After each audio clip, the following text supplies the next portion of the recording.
राजकुमारी, गुलाब जल लाई हूँ, आपके पैर धो दूँ? क्यों, दूध नहीं है क्या?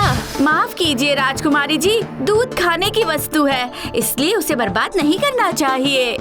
क्या पिताजी ने ये बात कही? हाँ पुत्री, मैंने ही कहा है।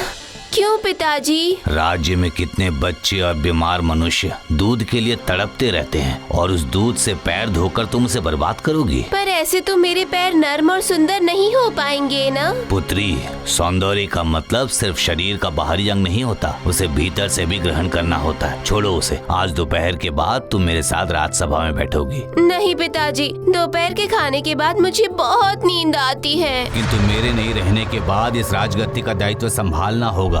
वो सब मैं कभी बाद में देख लूंगी। अरे महाराज, राजकुमारी नहीं आई? नहीं मंत्री, उसने कहा है कि वो अभी सोएगी। लेकिन राज कार्य तो उन्हें सीखने पड़ेंगे। यही तो समस्या है। वो छोड़ो, राजकुमारी के लिए जन शिक्षकों की व्यवस्था करने को कहा था, क्या वो हो गया है? हाँ महाराज, अर्थनीति के शिक्षक आज से ही राजकुमारी को अर्थ विद्या सिखाना शुरू करेंगे। अच्छा ठीक है, ठीक है।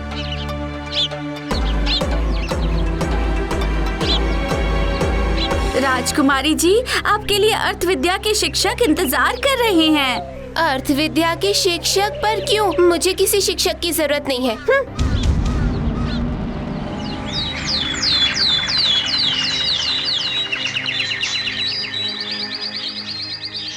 राजकुमारी, राजकुमारी, चलिए, शीघ्र चलिए। क्या हुआ मंत्री जी? महाराज की तबीयत खराब हो गई है, वो बेहोश हो गए हैं। क्या पिताजी की तबीयत खराब है? चलो।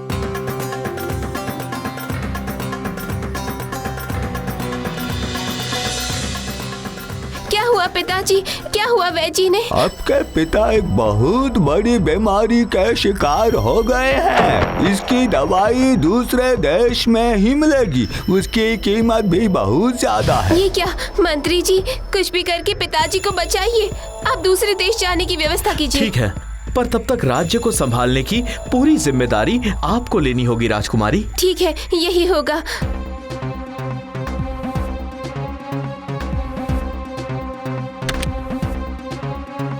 ये क्या, बस चावल और मछली है? कोई और चीज नहीं है? वो दरअसल सारे खाने के सारे व्यंजनों को देख रेख मंत्री जी खुद करते हैं। उनके ना रहने पर ये तो अच्छी मुसीबत है। तो खाने पीने का भी इंतजाम मुझे ही देखना होगा क्या? बोलो। हाँ जी हाँ। और मेरे नए गहने लेकर स्वर्णकार आया है क्या? जी वो नहीं आएगा। स्वर्णकार के जो रुपए बाकी थे वो अभी तक दिए ही नहीं गए हैं। क्या? पर क्यों? राजकोष की आय कम हो गई है। महाराज के सभा में नहीं होने के कारण प्रजा भी सही कर नहीं दे रही है। अगर आप राजकाज के लिए राजसभा में बैठती तो अच्छा होता राजकुमारी जी। पूरा दिन सभा में बैठकर प्रजा की बातें सुनना असंभव है।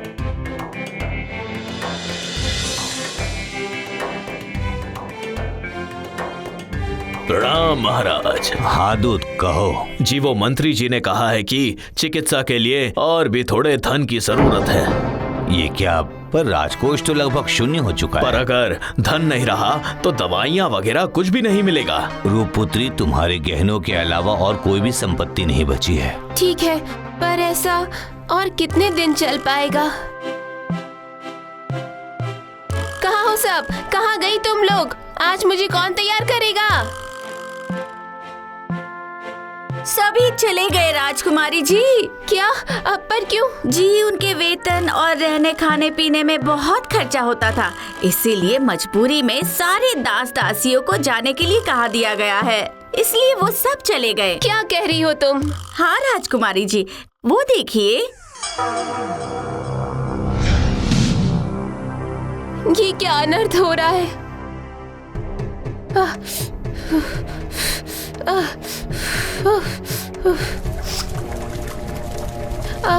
मेरी आंखें जल गई।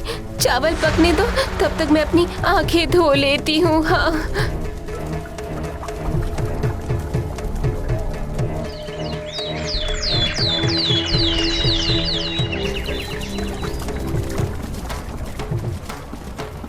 अरे रे, ये चावल तो खराब हो गए। अब पिताजी को मैं क्या दूंगी? क्या हुआ राजकुमारी जी? मैंने माँ से कुछ भी नहीं सीखा।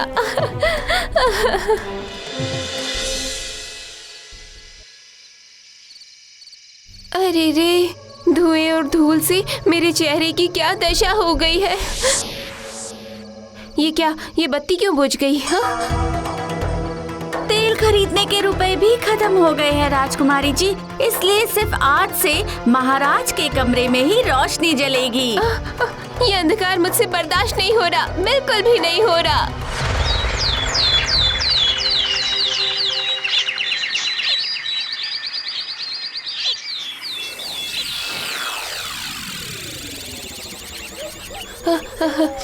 अच्छी, ये सब कुछ मुझसे सहा नहीं जा रहा है। पूरा राजमहल धूल से आछू गंदगी से भर गया है। आछू आछू आछू, मेरा प्रिय बगीचा खराब हो गया है। इसे सुंदर बनाने के लिए फिर से परिश्रम करना होगा। हाँ, लेकिन मैं ऐसे भी तो नहीं रह पा रही हूँ। मैं नहीं रह पा रही हूँ, नहीं। ऊपर वाले, क्या हुआ बेटी? कौन है? मैं दूर देश की परी हूँ। तुम्हें रोता देखकर मैं आ गई। क्या हुआ तुम्हें? राजमहल आज चारों तरफ से बिखर चुका है।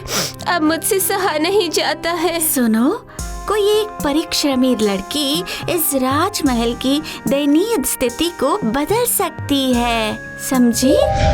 परिश्रमी लड़की? कौन है वो? इस महल में तो अब दासी दास कोई भी नहीं रहा। तो क्या परी ने मेरे बारे में कहा? अगर मैंने इस स्थिति को बदलने की जिम्मेदारी नहीं ली तो पिताजी जरूर कोई दूसरा विकल्प ढूंढ लेंगे। फिर ये राज्य और राजत्व सब मेरे हाथों से चला जाएगा। नहीं नहीं, ऐसा नहीं हो सकता।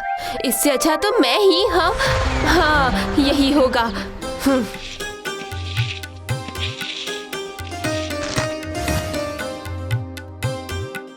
मैं काट देती हूँ। नहीं नहीं, जरूरत नहीं है। मैं आज खिचड़ी बनाऊंगी। सबके लिए परोसने का इंतजाम करो। और राजमहल भी साफ करना होगा। अब तू जाके झाड़ू, पानी और पोछे का इंतजाम कर, ठीक है ना? सब आप अकेले करेंगी राजकुमारी जी? हाँ, और जरूरत पड़ी तो तू है ना? हाँ?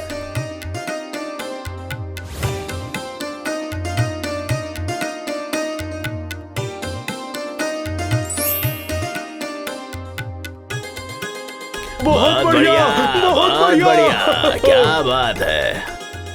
आप लोग खाइए, तब तक मैं पिताजी को खिला कर आती हूँ। और कमला, तू मेरे शिक्षकों को शाम को मुझे पढ़ाने आने के लिए बोल देना। मैं चलती हूँ। राजकुमारी जी तो बदल गई हैं। हाँ बिल्कुल, हमारी महारानी की तरह हो गई है राजकुमारी। महाराज तो यही चाहते थे। देखिए, महाराज अभी बीमार है और महाराज को ठीक करने के लिए बहुत सारे धन की जरूरत है। आप लोग महाराज का भरोसा है, इसलिए आप लोगों से हाथ जोड़कर विनम्र प्रार्थना है, महाराज को आप लोग बचा लीजिए। आप लोगों के साथ हैं। आप लोगों के साथ हैं।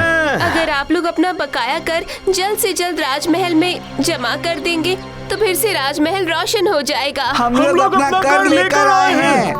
कोषाध्यक्ष जी, आप इन लोगों के कर का हिसाब देख लीजिए।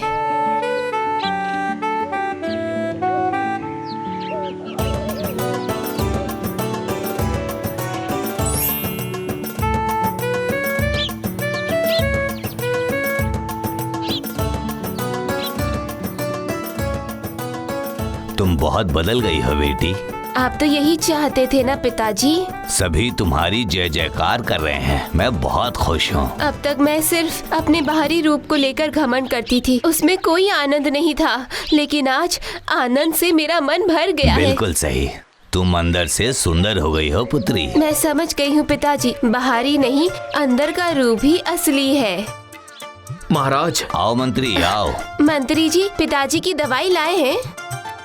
मुझे किसी औषधि की जरूरत नहीं है, मैं स्वस्थ हूँ। मतलब? मैं कभी भी बीमार नहीं था पुत्री, सब कुछ पहले से तय किया हुआ था। ये क्या? हाँ राजकुमारी, महाराज के आदेश से ही मैंने नौकर चाकर और दास दासियों को कुछ दिनों के लिए छुट्टियों पर भेज दिया था। बीमार होना, राजकोष शून्य होना, ये सब एक झूठ था। तुम परिश्रमी और स्वावलंबी बनो, इसलिए हमें ये सब करना पड़ा बेटी। मैं समझ गई पिताजी, आप मुझे माफ कर दीजिए। मुझे भी क्षमा करिए राजकुमारी, मैं भी सब जानता था। मैं भी सब जानती थी, मुझे भी माफ कर दीजिए राजकुमारी जी। धन्यवाद परी, मैं समझ गई हूँ कि मैं ही वो परिश्रमी लड़की हूँ। राजकुमारी की जय हो, राजकुमारी रूपकुमारी की जय हो, जय हो राजकुमारी रूपकुमारी की। जय हो राजकुमारी की।